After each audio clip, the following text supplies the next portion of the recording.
response for it directly. I missed the town hall you're talking about with CNN, so maybe it was on there, but I just wanted to ask Vivek Ramaswamy's position on defunding the federal government.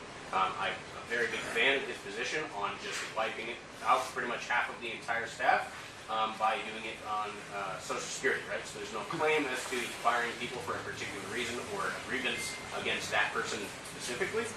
So I was just curious, what is your position on that? Do you have your own idea for how to defund a lot of the big three-letter agencies that I think pretty much nobody here in this room is a terrible fan of? Yeah, look, so these guys, he has a bill to eliminate Federal Department of Education. I'm happy to sign that. In terms of the bureaucracy, we want to reduce by 50%. The way I view it in Florida, we have millions of more people than New York. And yet in New York, we have half the budget that New York does, when we have the lowest percentage of state workers per capita in the country. When New Yorkers come to Florida, what do they tell me? Oh my gosh, you have better roads, better services, and then our education is better, and yet that's with half the footprint. So much of government is just excessive. You know, there are core functions that need to happen, but you can do a big reduction, and so I want to do that. And even in like something like, look, I'm the only veteran running for president. You know, national security and military is important to me. I believe in peace through strength. I don't believe in trying to intervene all over the place. I think that, you know, we want to keep our enemies at bay by being strong and deter that. But I also know, I look at the Pentagon, massive bureaucracy, massive numbers of civilians. You could do a big reduction there too. So reducing the size, I think, is important, but just as important, and maybe more important, is reducing the scope. Because you can cut the size in half of the number of bureaucrats, let's say, if you still have the EPA going on people's farmland saying, well, there's a puddle, this is waters of the United States, well, that's a problem, because they don't have the constitutional authority to do that. They're going beyond the proper mandate that any of these agencies would have. So we have to do that, and part of that is bringing accountability to them. For example, DOJ, FBI, when these agencies are politicized and weaponized, why does that happen? No one holds them accountable. You know, this was all happening under Trump. He never did anything. He didn't fire Christopher Wray, the FBI director. You know, he didn't do. He had Sessions as Attorney General to start. So you as president got to get in there. You got to hold people accountable. We all remember in the election of 2020 the censorship of the Hunter Biden laptop story. That was federal agencies working with the social media companies to censor that. And Republicans complained about that, but some people have said, oh, well, Biden did that. Biden wasn't president yet. Those were Trump's agencies that did it. He didn't have any control over his own agencies. When I'm president, we're going to fire people that do that. If they're going after school board members, we're firing them to do that. So you have to bring constitutional accountability, and the Founding Fathers understood this.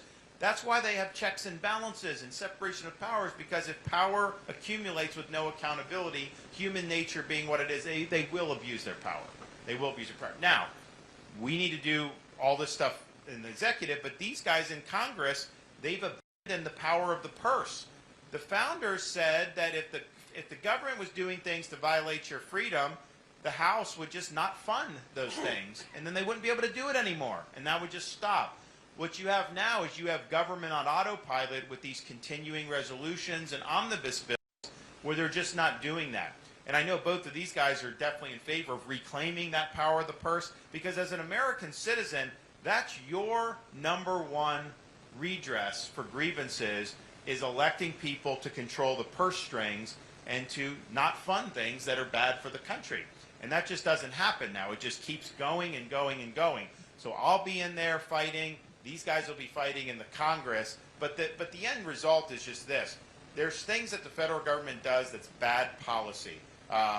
Waters of the U.S. going on people's farmland, mandate of electric vehicles, you know, not good policy, on and on down the line. But it's a larger issue than that, because the question is who governs this country? It's supposed to be we, the American people. It's not supposed to be a fourth branch of government, this massive bureaucracy. And, you know, some of these people just laugh at the idea that we even have elections, because they just want to, they're going to keep doing whatever they want to do anyways. That's not the way the Constitution was designed.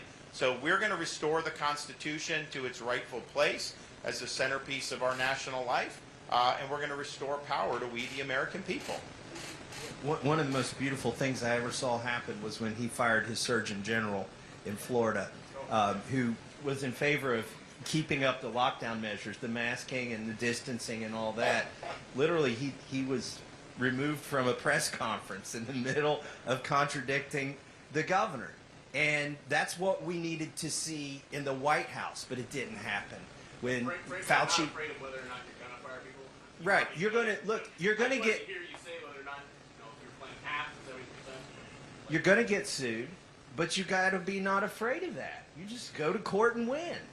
So Yeah, look, I mean, I think it's an issue about the president's the only one elected in that executive branch. I mean, the idea that you can't fashion policy and that you have power that exists regardless of the outcome of elections, that's not what the founders intended. Yes, sir.